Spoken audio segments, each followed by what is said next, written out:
My wife discovered that I had spent the night with someone else. That was just the start of my plan of revenge.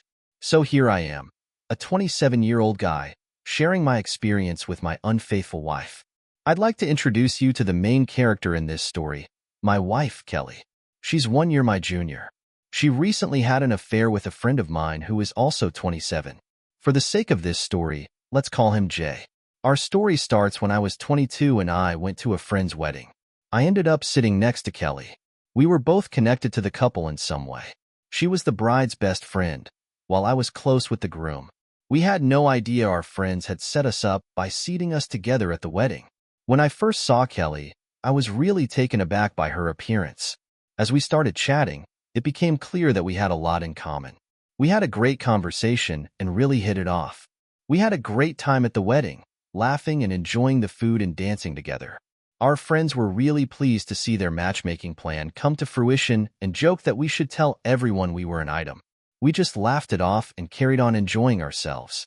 When the night was over, we didn't exchange numbers, but a week later I got a text from Kelly asking me out. The bride gave me her number without any hesitation. I said yes, and that's how our relationship started to take shape. A few years later, everything was going well.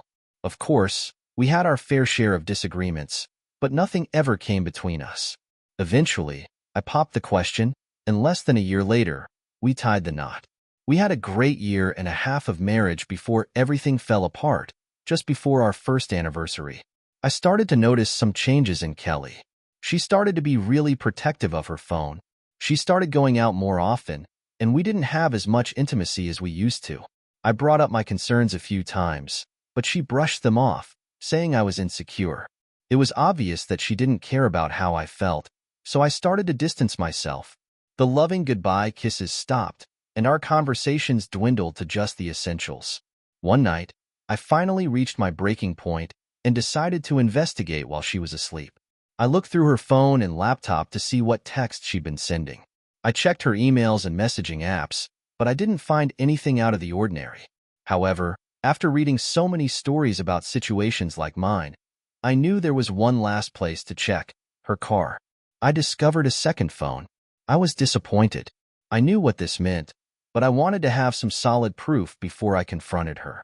I didn't want her to brush it off as a one-time mistake or come up with some excuse. I looked through the phone and found only one questionable number. I read through all the texts, saved the conversations, and even printed out all the chats and photos. That night, I found myself looking up divorce attorneys in my home office. I was set on getting ready for what was ahead. I spent hours looking at lawyer profiles and eventually emailed one that seemed like a good fit, since it was a Saturday. I didn't think I'd hear back right away, but I still had this burning need to know who the other man was. I picked up my phone and called the number I'd found, planning to act as a representative. As I dialed from Spectrum, Jay's name appeared on the screen. It felt like everything came crashing down around me in that moment. I was so angry, I lost control and started yelling and swearing in my office. Kelly came rushing in, asking what was going on. As soon as she saw me, I told her to leave. I'd never raised my voice or sworn at her before, and her shocked expression said it all. After she left, I locked myself in my office and took a few minutes to calm down.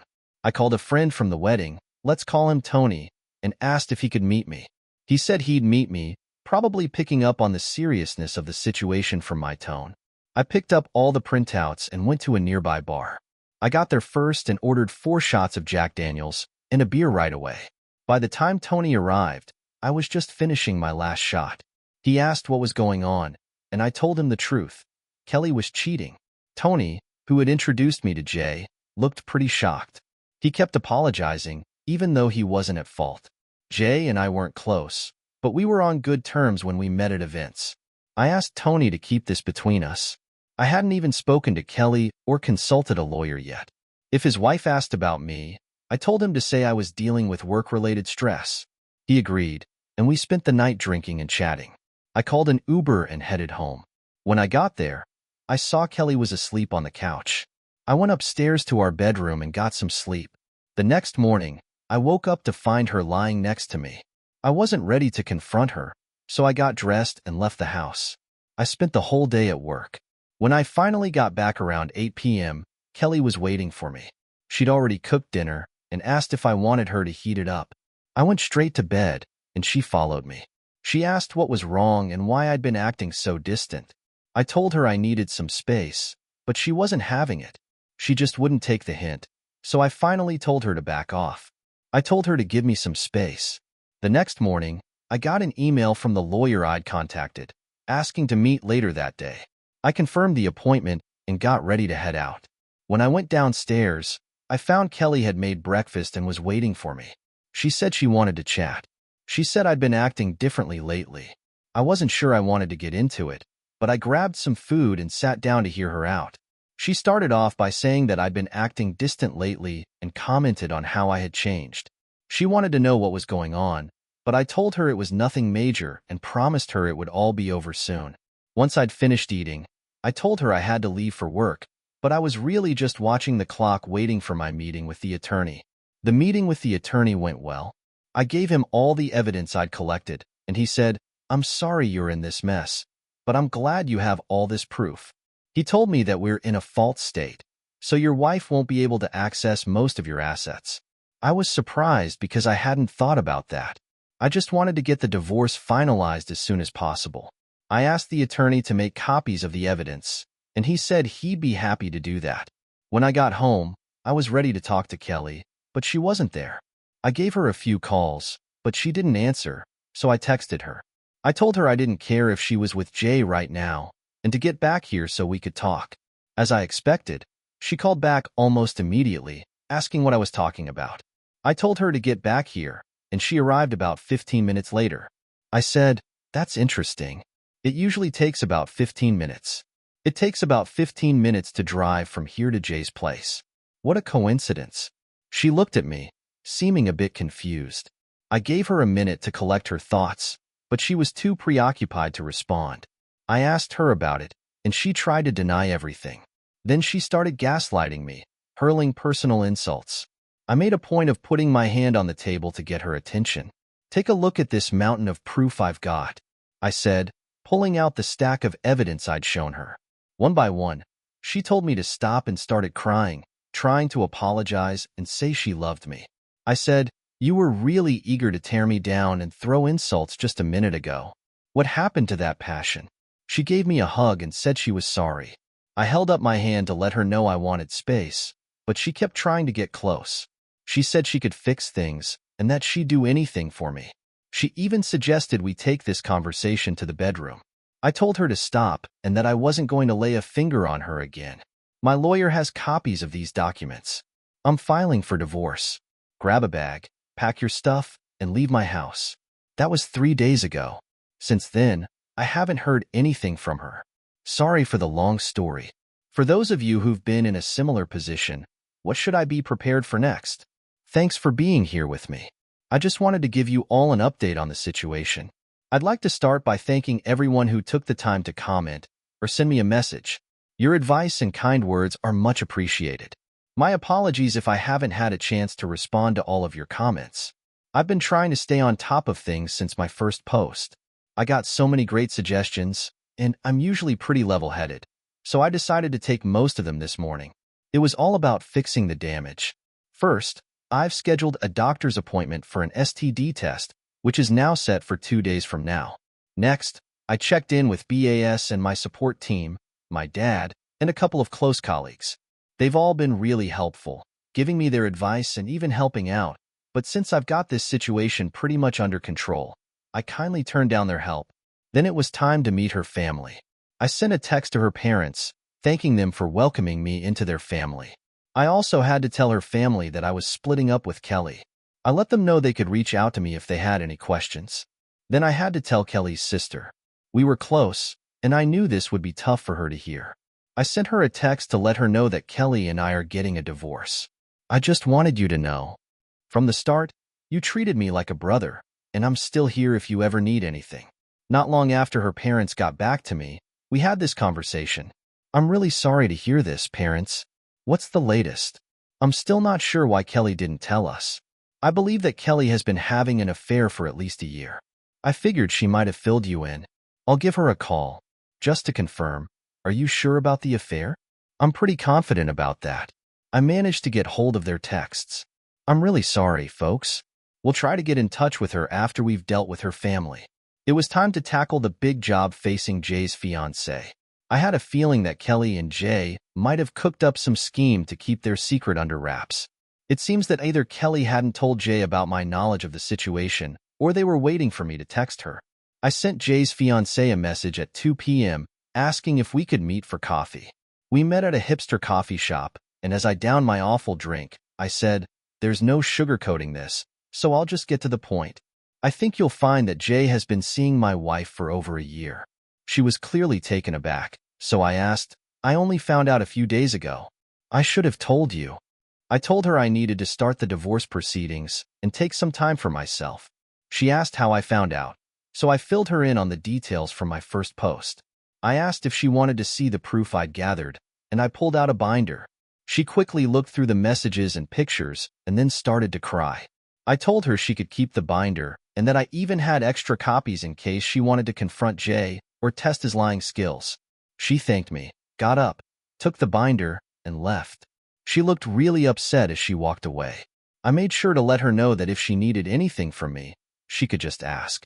I know some of you advise me to stay calm and keep a level head, but I've had a rough day, so I'm taking this week to relax and have a few drinks on my back deck. I'm listening to some music, but this won't be a long pity party. I'll be back to my regular routine on Monday. On a more positive note, I've already boxed up most of her belongings, including clothes, jewelry, and other items. I even did her a favor and tossed in our wedding album and every photo with her in it. I've been told I'm a decent guy, just in case she decides to drop by. I'm not planning on being a gracious host for much longer than I have to. Just to be clear, I didn't trash her clothes or anything. I might have broken a few picture frames, but who's counting? For now, everything's pretty calm. I've done my part by filling in the people who needed to know about the affair. I've scheduled a doctor's appointment and my attorney is helping me figure out how to get out of this mess.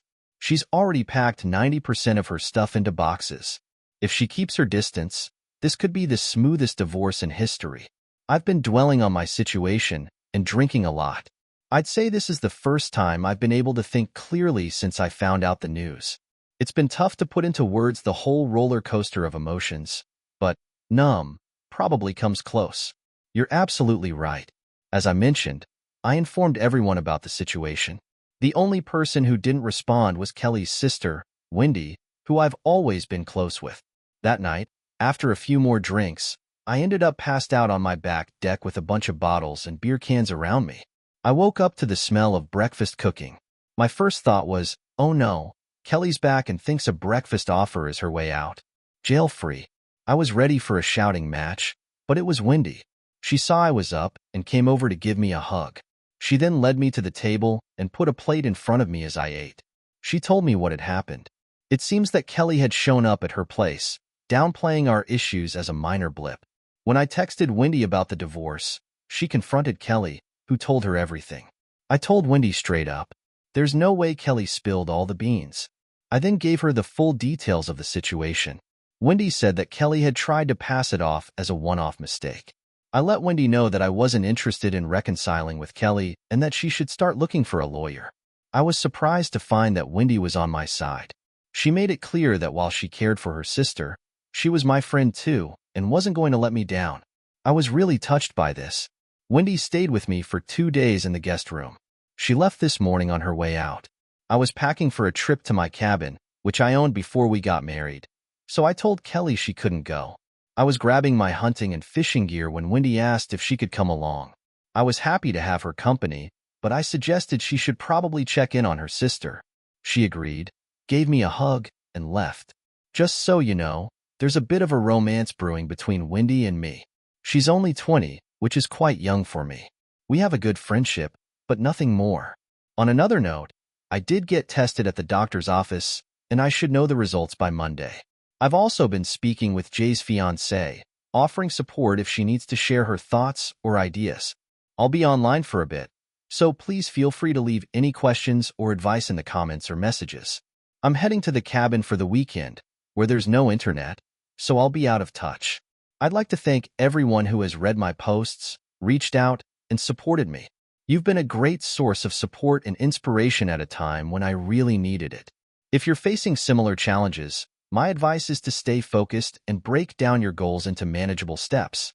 For me, it was lawyer, doctor, then spreading the word. And remember, keep your personal business off the. Thanks again for your patience and support. I'm back, as promised. I gave you a heads up about Wendy coming over to my place for a couple of days. She left just as I was heading to my cabin to go hunting.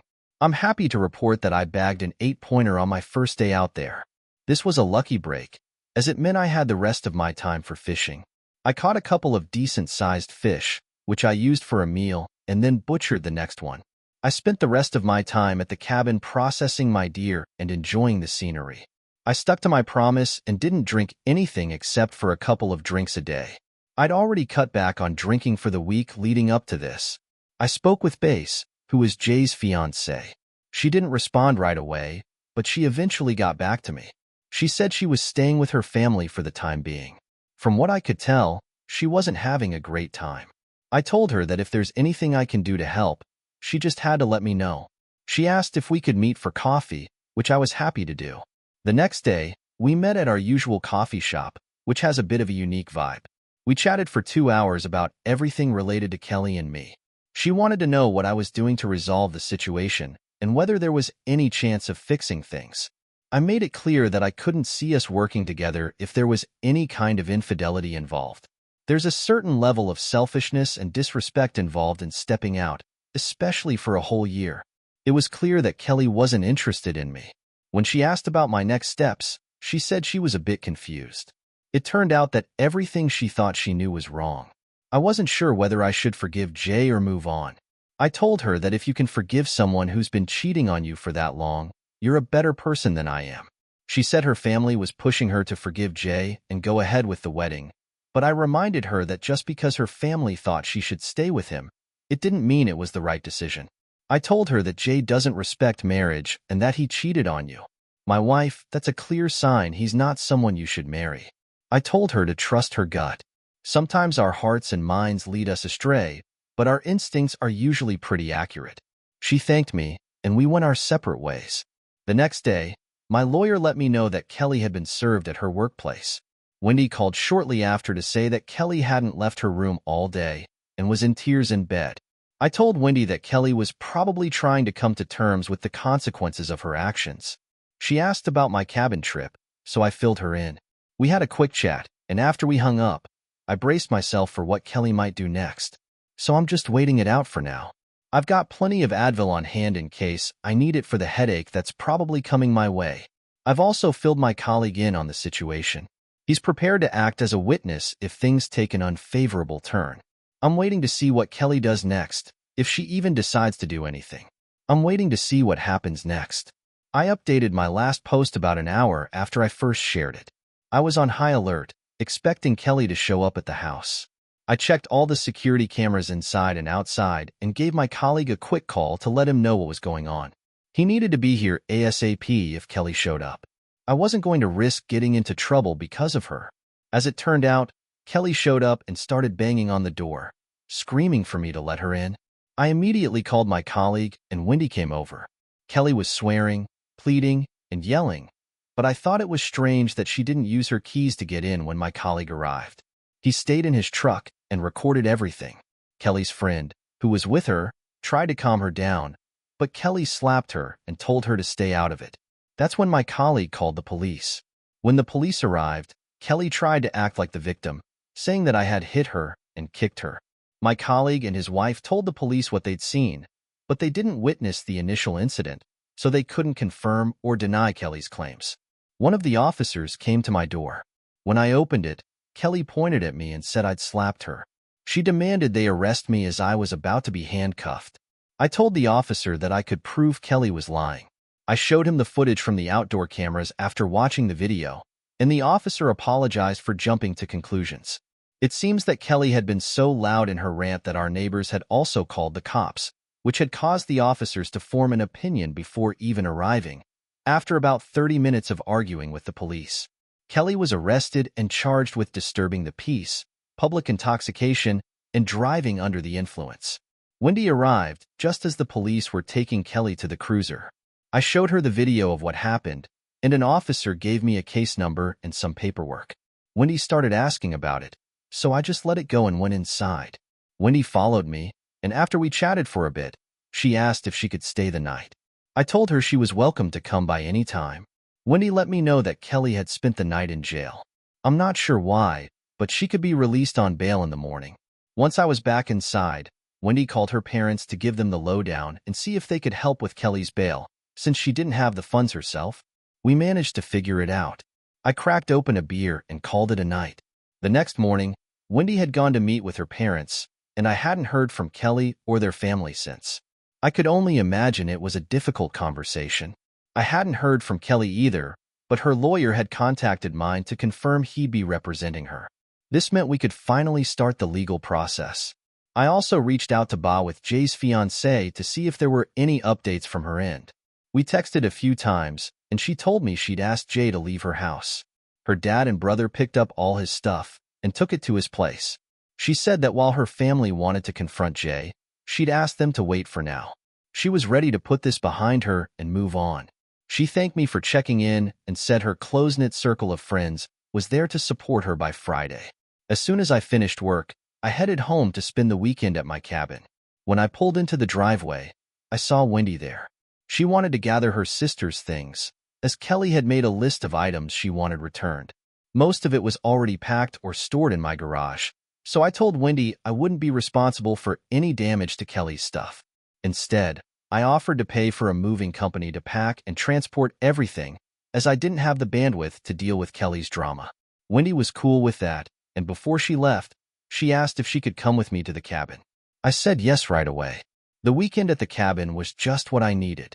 It's become my sanctuary, a peaceful retreat with stunning views and total isolation. On Monday, I reached out to a moving company. By Tuesday, the moving company had already started loading Kelly's things into their truck. I made sure to take photos and videos as they packed the items. After thanking the movers and giving each of them a tip, I sent the photos over. I also sent videos to my lawyer. The house felt a bit emptier, but in a good way.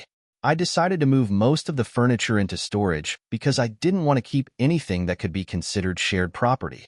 I've been staying in the guest room since Kelly left, and now I'm slowly shopping for new furniture. I doubt I'll keep the house, even if I end up getting it in the divorce. It's just too full of bad memories. A few days after the movers took Kelly's stuff, my lawyer got legal documents from her lawyer saying I damaged her stuff and she wants $1,500.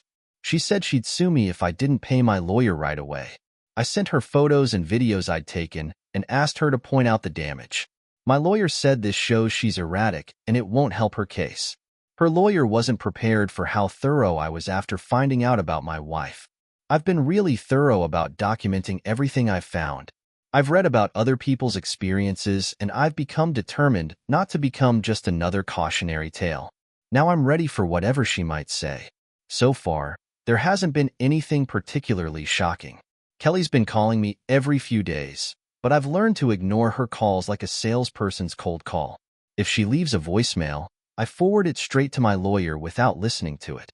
My lawyer always laughs and says I'm the kind of client he loves to work with.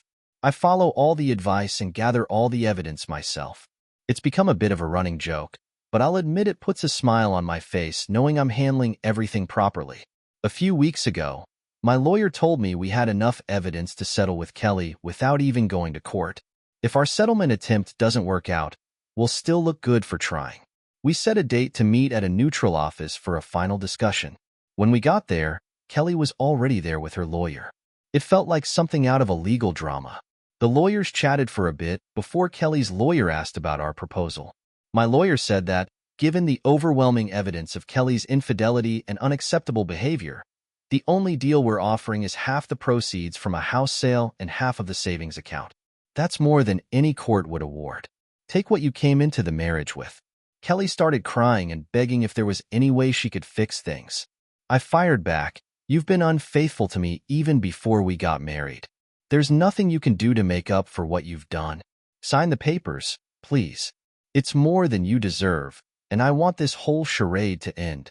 She excused herself to the restroom, probably to collect herself, and when she returned, She signed the papers with tears in her eyes and left. In about a month, everything will be filed, and then I'll just have to sell the house. A few months ago, my son asked if he could play an old-school video game that we used to enjoy on PC back in the day. I'd kept a collection of old game discs from when he was younger, so I suggested he check the garage while searching. He found an old PC that he was drawn to for nostalgic or curious reasons. He decided to turn it on and take a look at the files. The memory had been wiped, but he managed to restore some of the most recent deleted files as he looked through them. He came across some old photos and opened a folder with images that shocked and disgusted him. He knew she was married when these pictures were taken, and he wasn't sure how to process what he'd found. He wasn't sure what to do, so he talked to his older sister about it. They talked it through together. I was relaxing in front of the TV after a long day when my son and daughter came to me.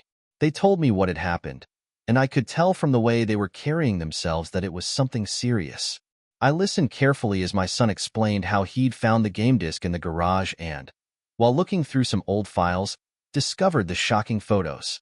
My daughter confirmed the story. I was in shock. It wasn't just the betrayal that took me aback. It was unsettling to see those images of my mother-in-law from years ago, when our kids were born. My son had also seen them. I went over to the dining table with the old PC and turned it on. I went through the photos myself, completely taken aback. There was no question about what I saw. I came across some pretty graphic images of my wife from years ago. Back when our 2 kids were born, there were lots of pictures, and they were pretty detailed, showing her in a way that I found pretty hard to stomach. I counted a total of photos, all of which had been taken. I knew I needed to get to the bottom of it, so I decided to look into it. I accessed her old email account and searched through her messages to see if there was any communication with the affair partner around the time the photos were downloaded. When my wife came home, I asked the kids to stay in their rooms so they wouldn't see what was about to happen. As soon as my wife came in, I asked her to come over to the dining table. She was curious, but I was ready for this. I looked through the images as she stood there, her face slowly registering what was going on. She gasped and covered her mouth in shock as she realized I knew. I told her how our kids had found the photos and kept the secret until they couldn't take it any longer. She broke down in tears as I pushed her for the truth. After I pressed her a few times, she finally admitted that the affair had happened 15 years ago. She told me it was with the man in the photos. I finally got the truth out of her by catching her off guard. The affair ended when he walked away, and she ended up in a deep depression afterwards. Instead of coming to me, she told my mother, who suggested she go to therapy. I also found out that the therapist was in an open relationship, which was another surprise. My mother paid for her to go to therapy out of her own pocket, but she kept the truth from me. It was only after the affair ended that she tried to comfort my mother. Together, they shocked me by revealing that my wife had been lying to me for 15 years. I was pretty blown away. My mother had been helping her keep the truth under wraps. I felt let down by both of them. My wife said the affair was over, but I felt like I had been living in the dark about what was going on all this time. She said that going into detail about the affair was pointless. She said that therapy had made her feel guilty, and that she blamed family issues and other factors for her actions. It was all nonsense, designed to make her feel less responsible for what had happened. She even tried to justify the affair, as though I could understand it given the therapy she had received. I just couldn't see myself sharing a roof with her. She'd been keeping this secret for far too long, so I told her to leave the house. I was taken aback, but I had no intention of staying in this marriage, especially given that I was just her backup plan. My son was really affected by what he saw, and I didn't think there was anything left to salvage. Now she's asking for forgiveness, but after hiding this from me for so long, I can't help but feel that her remorse is too little, too late. She wants us to seek therapy together, but I'm not sure if she's genuinely interested in working through this. Given everything that's happened, I don't think I can trust her again. I asked her how she planned to make up for holding me hostage all these years, but she didn't have any answers. It's really painful to think that my wife lied to me for 15 years, and even my mother was involved in the scheme. My mother even paid for therapy sessions to help my wife cope with the affair. I'm not sure I can take that seriously, though. She was involved in the open marriage and polyamory scene, which makes her the last person you'd want to go to for counseling after an affair. It makes me wonder if my mother has some secrets of her own that could cause even more problems in the future. The so-called therapist my mother paid for is nothing more than a charlatan, probably feeding my wife all sorts of justifications. Even if my wife had gone to a legitimate therapist, I can't imagine them telling her anything other than, "My wife should have been honest with her husband, kept her promises, and spared her kids the trauma." Instead, the therapist advised her to keep it a secret. The message was pretty clear. Cheat and then cheat again, but just make sure you pay for advice that anyone with half a brain could come up with on their own. It's pretty mind-boggling. Instead of telling me, my wife decided to tell my mother, who then played along and lied to me. Given my mother's track record, it all makes sense now. I wouldn't be surprised if she did something like this. I've even thought about getting a DNA test for the kids. It's not that I have any doubts about them. They look so much like me that it's as if I cloned myself. Even so, I'd be really upset if I found out they weren't my kids. It would be a total shock to the system. It seems like he used her for his own enjoyment and then got rid of her. I've tried to find out more about him, but he seems to have disappeared after the affair ended. After my wife left, I gave my mother a call to have a chat with her. She had the nerve to say she was trying to keep the family together. I told her that by doing what she did, she took away my right to make a choice. That's it. She's lost all access to my family. I asked her if her progressive values and left-wing Christian facade were worth losing her son and grandkids forever. Maybe that came across as harsh, but when she didn't respond, it seemed like she was more aligned with my wife than with me. I didn't choose to end my marriage. That decision was made 15 years ago when my wife cheated. I stayed on under false pretenses, and now I'm the one who's left holding the bag. She's apparently become a better person thanks to therapy, but I don't think that if you need therapy to learn basic decency or empathy, there's a problem. I'm surprised my wife sought advice from a woman whose life seems focused on hooking up just to learn how to be a better person. It's frustrating to see how cheaters often come out unscathed, whether they stay together or split. Meanwhile, the faithful spouse is the one left to deal with the fallout. I've got a lawyer on board now, and we're preparing to serve her with divorce papers. I imagine her swinging therapist is probably out of a job, but I'm sure she'll manage. The divorce laws are pretty complicated. I've been living this way for so long, still married to her, and now everything I've earned since her affair should rightfully be mine. I'm really frustrated that I might have to give up something in this divorce. Can you believe that my wife might use my money to remarry someone else? It's ridiculous, isn't it? I think it's wrong that people who have behaved badly think they can get away with it. I've lost years of my life, and I shouldn't have to give up anything I've earned just because of an unfair law. I think the whole no-fault divorce system is flawed. There was a time when owning slaves was legal, but that doesn't make it right. It seems like this whole system was designed by people who have been unfaithful. I can't accept it if my wife truly felt remorse. She'd be happy to give me whatever I asked for, especially since she won't need much money herself. But here she is still hanging around the house after I told her to leave. It's like I'm stuck in a never-ending cycle of being pestered and disturbed in my own home. My thinking was straightforward. My kids want to stay with me, and they're upset and scared by this whole situation. What would it look like? If the divorce is one-sided, at least she seems to understand that it's not a good situation. That's about all she's got right.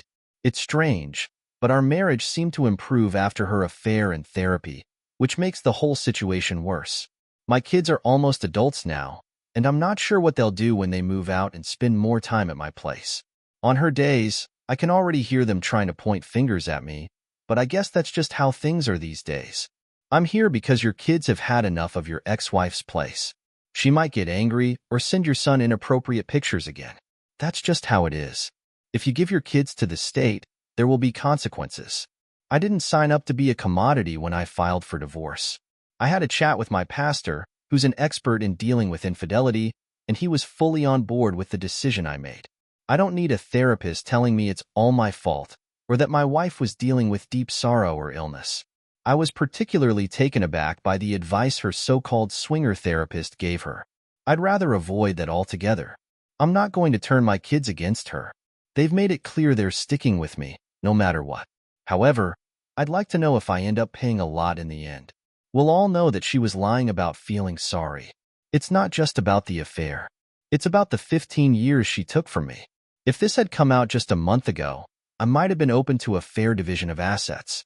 But she's refusing to sign the divorce papers and won't discuss the deal. She says she's trying to keep the family together, but I'm ready to move on. Her refusal to move forward is just making things worse for the family.